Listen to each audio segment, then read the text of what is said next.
पुत्री, जब किसी की पूंछ में आग लगा दोगे या किसी के पैर जला दोगे या किसी को तेज से जलाओगे, उसको जगह जगह फोड़े हो जाएंगे, तो वो चिल्लाएगा कि नहीं चिल्लाएगा?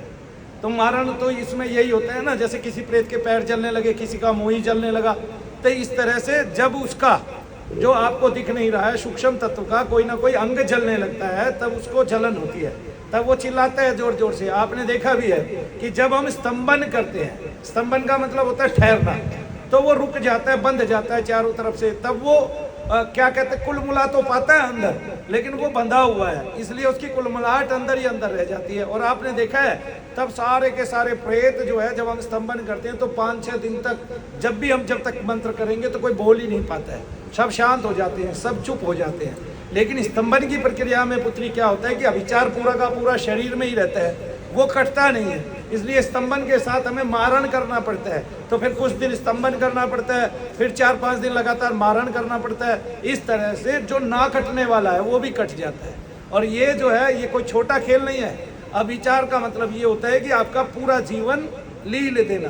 तो जैसे किसी ने किसी पे कोई कृत्या भेज दी, मान लिया कोई किसी को मशानी ही भेज रहा है, या अपनी कोई ऐसी देवी है जो कृत्या का रूप है उसको भेज रहा है, ठीक है, तो क्या होता है पुत्री, जैसे ये जो कृत्याएं हैं, योगनियां हैं, ये करोड़ों योगनियां, करोड़ों कृत्याएं माता काली के साथ चलती हैं, इसलिए दुनिया में काली की पूजा ज़्यादा होती है, ठीक है। और अभिचारी तो काली को जैसे काली उनका इष्ट होती है अभिचारियों का, ठीक है। तो कामाख्या जाते हैं या काली पे जाते हैं, तब काली के साथ जितनी गणिकाएं चलती हैं ये, और जितनी विपरीत शक्तियां चलती हैं, तब ये कृत्या का रूप धारण करके आदमी के शरीर के अंतर में घुस जाती हैं।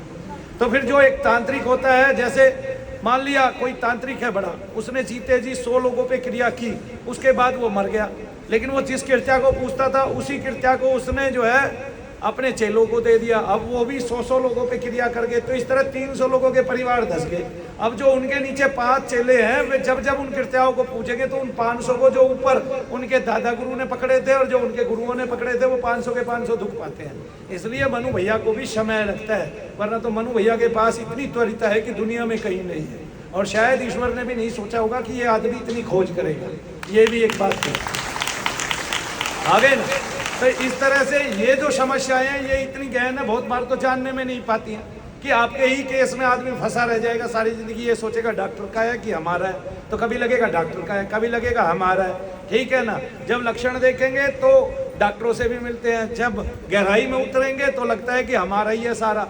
फिर जा क्यों नहीं रहा है? जा इसलिए नहीं रहा है कि कई पीढ़ियों से चला आ रहा था और आज आकर आप में पूरा का पूरा समा गया। तो ये ऐसी क्रियाएं माँ के गर्भ से समा जाती हैं बच्चों में, ठीक है ना। कई बार तो ऐसा होता है माँ की समस्या जो है वो पिंड में चली जाती है, उस पिंड से बाहर नहीं आ पाती है, क्योंकि ये सूक्ष्म तत्व है। कई बार ये रास्ता मार्ग इसका खत्म हो जाता है।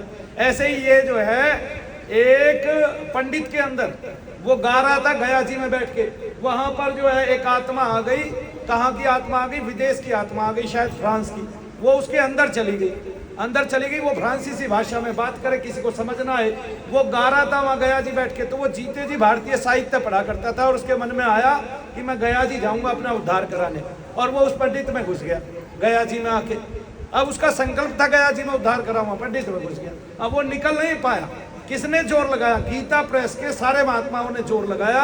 उल्टा उन्होंने एक पूरा पर्चा छापा, शायद 1978 की बात है। मैंने वो पर्चा अपने इसमें भी डाला हुआ है, उसमें लिखा हुआ है हमारे एक महानुभाव सज्जन जो हैं, द्विवेदी जी हैं कोई, और उनको प्रेत लगाया और वो फ्रांसीसी भाषा में बात करता है। तो जो लोग भूत प्रेत मांत्रिक तांत्रिक यांत्रिक जितने भी हैं भारत में, वे सब चले आए और अपनी विद्या करके देख ले।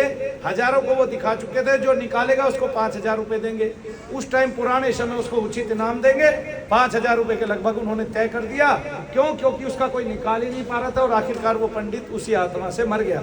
जब उस आत्मा से पूछा गया उसी भाषा में, तो उसने बताया कि मैं इसके अंदर इस कारणवश आया और मैं मार्ग नहीं पाता हूँ बाहर निकलने का। तो हमारे पास एक लड़की है मानसी, उसको माँ के गर्भ से ही पिंड में चली गई चीजें। अब माँ को कुछ भी नहीं हुआ और गर्भ के बच्चे को सब कुछ होने लग गया, तो उसको बचपन से ही होने लग गया। अब उसको निकाले कैसे जिसको बचपन से रमा हुआ है? तो एक तो आपके आत्मा ने इस शरीर को ग्रहण कर लिया, दूसरा एक और आत्मा ने इस शरीर को ग्रहण कर लिया। और मूर्ख लोग इसको क्या कहते हैं, मजाक समझते हैं, जबकि शास्त्रों में निहित बातें हैं। मनु भैया जी करके दिखा रहे हैं किसी ने देखना है, यहाँ आ जाओ टोली बना के, भाई साइंस के सारे स्टूडेंट हो, आ जाओ, तुम्हें रोज पता चलेगा। मनु भैया जी, जैसी तुम साइंस पढ़ते हो ऐसी साइंस हजारों रोज रचते हैं। तुम साइंस पढ़ते हो, मैं रचता हूँ, मैं देखता हूँ साइंस को कि साइंस क्या कर सकती है, मंत्र साइंस क्या कर सकती है, मंत्र विज्ञान क्या कर सकता है, तब मैं करके दिखा रहा हूँ सरेआम साक्षात। ठीक है, ऐसे नहीं बता रहा ब्रह्मर्षि कुमार स्वामी की तरह कि तुम जीभ पे एंग रखो और ऐसे ध्यान करो और सोचो, ठीक है ना, ऐसे नहीं, करके दिखा रहा हूँ।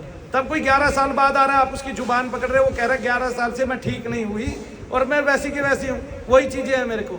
तो इसमें का मतलब क्या है? इसका मतलब ये भी तो हो सकता है आपको तत्व ज्यादा रमा हो, लेकिन वो उनको भूत प्रेत नहीं बताएंगे, वो तो सीधा कहेंगे आपके रोग ठीक किए। अरे ये नहीं पता है दुनिया भर के लोग चिल्ली मार रहे हैं, इनको क्या लगा। तो हमारे जो ऋषि है चरक जी, वाघभट्ट जी, सुश्रुत जी, वो इसको आगंतुक उन्माद बता रहे हैं और आगंतुक उन्माद की वेदनाएं पीड़ाएं बता रहे हैं। शरीर में देवी देवता का, ऋषि का, इनका सबकी प्रविष्टि बता रहे हैं। देवता की प्रविष्टि नहीं बताई, देवता की तरंग प्रविष्टि बताई। तो देवता जैसे छाया, जैसे शीशे में आपकी छाया चली जाती है तुरंत सामने खड़े होते ही, ऐसे प्रेत आपके शरीर में कभी भी धस सकता है। तो वो बता रहे हैं प्रेत, पितृ, पिशाच, ब्रह्म पिशाच, राक्षस, किन्नर, विद्याधर, यक्ष, ठीक है, ये सब बता रहे हैं, गंधर्व। नहीं समझे पुत्र? तो इस तरह से जय शनि देव।